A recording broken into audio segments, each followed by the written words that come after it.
आज हम बात कर रहे हैं उस महान स्वतंत्रता सेनानी की जिन्हें अपने मातृभूमि के प्रति योगदान का उचित सम्मान नहीं मिल पाया। उस स्वतंत्रता सेनानी ने एक ऐसे क्रांतिकारी के साथ अहम भूमिका निभाई थी जिनका नाम भारत देश के बच्चे बच्चे की जबान पर रहता है, भगत सिंह। भगत सिंह के साथ मिलकर इन्होंने सेंट्रल लेजिस्लेटिव असेंबली में बम फेंका था। हम बात कर रहे हैं बटुकेश्वर दत्त साहब की। बटुकेश्वर दत्त साहब का जन्म उस समय बंगाल प्रांत में 18 नवंबर 1910 को हुआ। दत्त साहब एक गरीब परिवार से ताल्लुक रखते थे। बटुकेश्वर दत्त साहब पर आरंभिक अवस्था से ही मार्क्सिस्ट विचारधारा का प्रभाव था। दत्त साहब पढ़ाई के साथ साथ खेलकूद एवं अन्य गतिविधियों में भी अपना समय देते थे। दत्त साहब पर इंडियन हाउस और बीकाजी कामा एवं श्यामजी कृष्ण वर्मा का काफी प्रभाव था। दत्त साहब गदर पार्टी के नेताओं से भी प्रभावित थे। दत्त साहब महात्मा गांधी के आंदोलन, असहयोग आंदोलन से भी जुड़े, परंतु जैसा कि आप लोग जानते हैं कि चौरा चौरी की घटना के बाद महात्मा गांधी द्वारा असहयोग आंदोलन वापस ले लिया गया था। देश के नौजवानों एवं युवाओं का जोश ठंडा पड़ने लगा था, परंतु दत्त साहब के साथ ऐसा नहीं हुआ। वो अन्य गतिविधियों में लगे रहे ताकि वो भारत माता की सेवा कर सके। अब दत्त साहब जतिन दास एवं सचिंद्रनाथ सान्याल के संपर्क में भी आ चुके थे। जैसा कि आप लोग जानते हैं कि बंगाल राष्ट्रीय चेतना एवं राष्ट्रवादियों का गढ़ रहा है। दत्त साहब पर बंगाल प्रांत का काफी प्रभाव था। कुछ दिनों बाद ही दत्त साहब हिंदुस्तान रिपब्लिक एसोसिएशन में शामिल हुए। काकोरी षड्यंत्र के बारे में जैसा कि हमने आपको पिछले वीडियो में बताया था, उसमें बटुकेश्वर दत्त साहब की भी भूमिका थी। दत्त साहब ने षड्यंत्र का मूलभूत ढांचा बनाया एवं अपने क्रांतिकारी साथियों को संसाधन उपलब्ध कराने में सहायता की। काकोरी षड्यंत्र के बाद जब अन्य क्रांतिकारी गिरफ्तार किए जा चुके थे, तब दत्त साहब फरार थे। जब भगत सिंह हिंदुस्तान रिपब्लिक एसोसिएशन में शामिल हुए थे, उसी के बाद से एचआरए का नाम बदलकर एचएसआरए रख दिया गया, Hindustan socialist republican association. Dutt साहब इसका हिस्सा बना रहे। अब बात आती है साइमन कमीशन।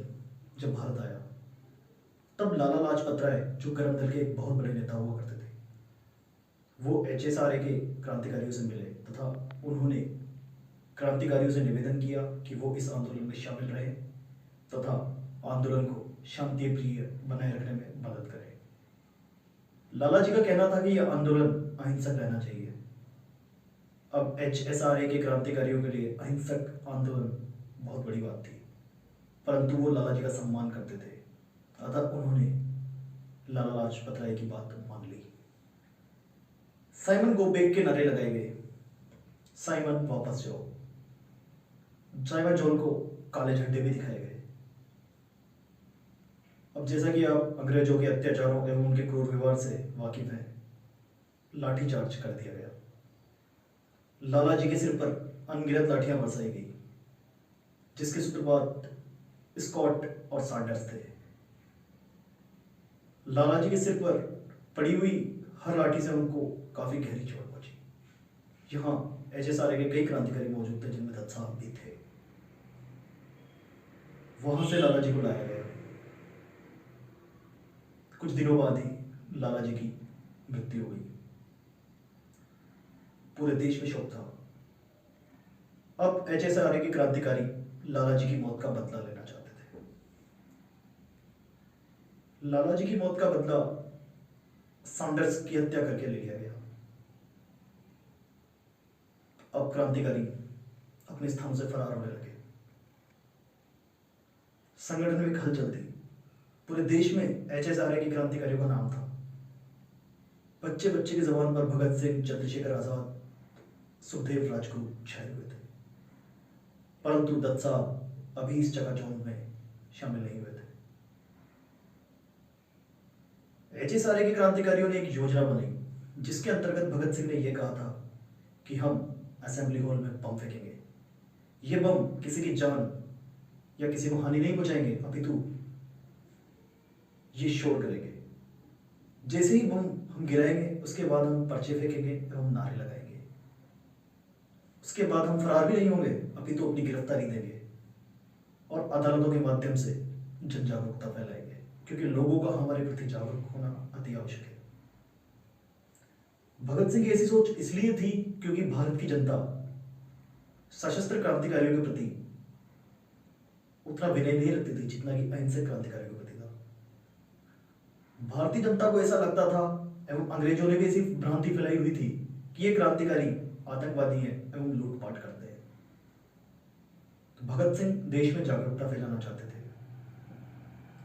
तब उस मीटिंग में दत्त साहब भी शामिल थे। दत्त साहब ने कहा कि भगत सिंह के साथ असेंबली हॉल में बम फेंकने में मैं जाऊंगा।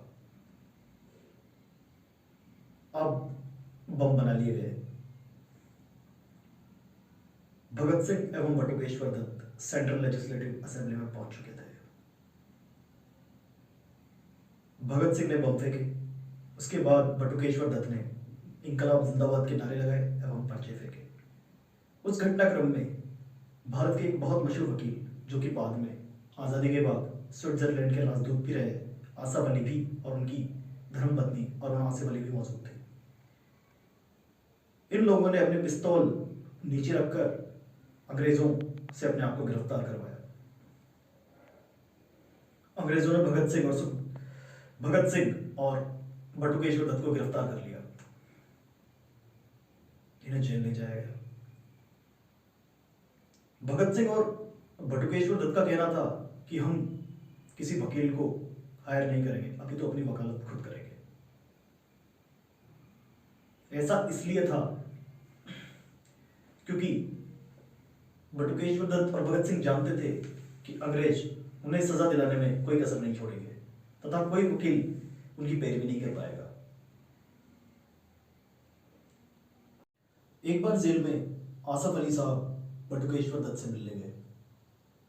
उन्होंने दत्त साहब को समझाया कि आपको एक वकील की आवश्यकता होगी और मैं आपकी पैरवी अच्छे ढंग से करूंगा ताकि आपकी बात जनता तक पहुंच सके, क्योंकि अंग्रेज एवं दंडाधिकारी अगर चाहे तो आपको उसी दिन जेल भेज सकता है, फिर आप किसको समझाएंगे। दत्त साहब ने आसिफ अली साहब की बात सुनी और भगत सिंह को उनको पैरवी के लिए मनाया। आसिफ अली साहब ने दत्त साहब और भगत सिंह का केस लड़ा। फिर भी जैसा कि आप लोग जानते हैं कि अंग्रेज उन दोनों को सजा दिलवाना ही चाहते थे।